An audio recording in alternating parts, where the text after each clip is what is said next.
Cara menghilangkannya khusyuk. Karena khusyuklah yang akan menghilangkan, yaitu kesibukan-kesibukan pikiran kian kemari, ke depan, ke belakang, dan lain sebagainya.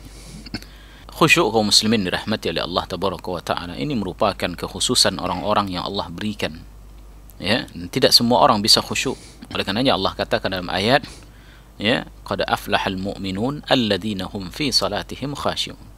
Beruntunglah orang mukmin yang khusyuk di dalam salat mereka. Ya, orang mukmin yang khusyuk dalam salatnya. Oleh karenanya, karena susahnya khusyuk ini kaum muslimin, yang hampir orang tak selamat darinya, ya, maka Nabi SAW tidak jadikan dia termasuk hal-hal yaitu rukun dari rukun-rukun salat sehingga membatalkan salat, tidak. Tapi dia termasuk sesuatu yang wajib dalam salat kita. Jika seorang meninggalkan, maka dia berdosa meskipun salatnya tetap sah. Ya, barang siapa yang dipalingkan yaitu dari salatnya oleh syaitan, kian kemari, menghayal dan lain sebagainya, kembali fokuskan kepada salatnya. Ya, setiap kali dia disibukkan, maka kembalikan kepada salatnya. Dan hal-hal yang mungkin dapat menolong seorang, menjadikan seorang bisa khusyuk dalam salat, pertama dia berdoa. Yang kedua dia adalah yaitu mengumpulkan yaitu hatinya, yaitu pikirannya di dalam salat tersebut. Yang ia inginkan adalah pahala dari Allah Subhanahu wa taala. Bukan hanya menunaikan kewajiban, bukan hanya sekedar yaitu ritual yang mungkin dia lakukan 5 kali dalam sehari, tidak. Tetapi dia letakkan salat ini merupakan bentuk yaitu ritual yang istimewa yang ia lakukan, karena dia anggap bahwa pada waktu itu dia sedang berbisik dengan Allah Subhanahu wa taala.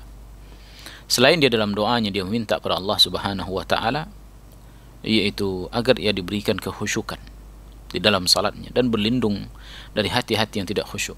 Sebagaimana dalam doa sebutkan, Allahumma inni as'aluka, Allahumma inni a'udzuka min qalbin la takhsha. Ya Allah, aku berlindung kepadamu dari hati yang tidak khusyuk. Ya, aku berlindung kepadamu dari hati yang tidak khusyuk. Ya. Terus doa pada Allah Subhanahu wa taala, minta agar Allah berikan kekhusyukan di dalam salat kita. Demikian juga dilakukanlah salat tersebut dengan mengetahui yaitu makna-makna yang terkandung di dalamnya.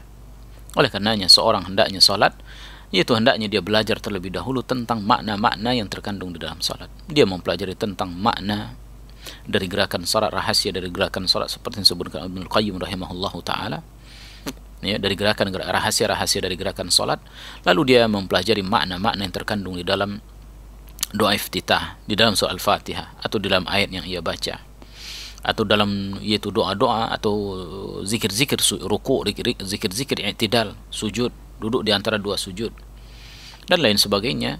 Dengan menghayatinya, mentadabbur makna-makna yang terkandung di dalamnya dari tauhid, pengagungan kepada Allah, menyucikan Allah Subhanahu wa taala, maka ini insyaallah akan membawa seorang kepada khusyuk dan menjauhi segala sesuatu yang menghilangkan seorang dari kekhusyukan. Di antaranya adalah salatlah di tempat yang tidak ada, atau di tempat yang tidak ada gangguan dalam salat, seperti yaitu gambar, ya, corak-corak, hiasan-hiasan dan lain sebagainya yang ada di hadapan kita, yang akan memalingkan seorang dari salatnya. Ya, demikian juga yaitu termasuk yaitu kalau umpamanya sejadah dia itu mengganggu dia dalam salat karena banyaknya hiasan-hiasan situ, hindari, cari yang polos, yang tidak ada gambar, yang tidak ada ukiran, yang dapat memfokuskan ia dalam salat. Karena seorang muslim untuk khusyuk dianjurkan dia menghadap ke tempat sujudnya. Bagaimana kalau di tempat sujudnya ada gambar yang juga memalingkan ia ke dalam dari salatnya? Maka cari yang polos, cari yang tidak ada corak-coraknya, hingga dia tidak memikirkan sesuatu yang apa yang dia lihat. Dan juga sebelum dia salat, hendaknya dia mengosongkan segala sesuatu, yaitu sebelum dia melaksanakan salat tersebut. Contohnya umpamanya, jangan salat ketika makanan terhidang. Oleh karena Nabi SAW melarang, la salat bihadratit ta'am, jangan kalian salat dalam keadaan makanan kalian terhidang, kata Nabi SAW. Juga jangan salat dalam keadaan dia menahan akhbasain, ya, buang air kecil dan buang air besar, ya, kata Nabi SAW. Dan banyak hal-hal yang dapat mengalihkan seorang dari salat, jauhkan. Termasuk juga yaitu perkara-perkara yang menyibukkan kita, ya, dari urusan-urusan dunia, tinggalkan dan berhadaplah kepada salat. Jika terpalingkan juga, ya, dan tidak ada orang yang selamat darinya, maka kembalikan kepada salat terus seperti itu hingga salat itu selesai. Dan apa yang ia lakukan termasuk yaitu jihad insyaallah taala, yaitu melawan diri dan syaitan, Dan kalau umpamanya susah bagi dia, maka ta'awuzlah 3 kali, dan boleh dia meludah kecil ya ke kirinya, mungkin ke pakaiannya sebanyak 3 kali, lalu dia melanjutkan salatnya. Wallahu taala alam.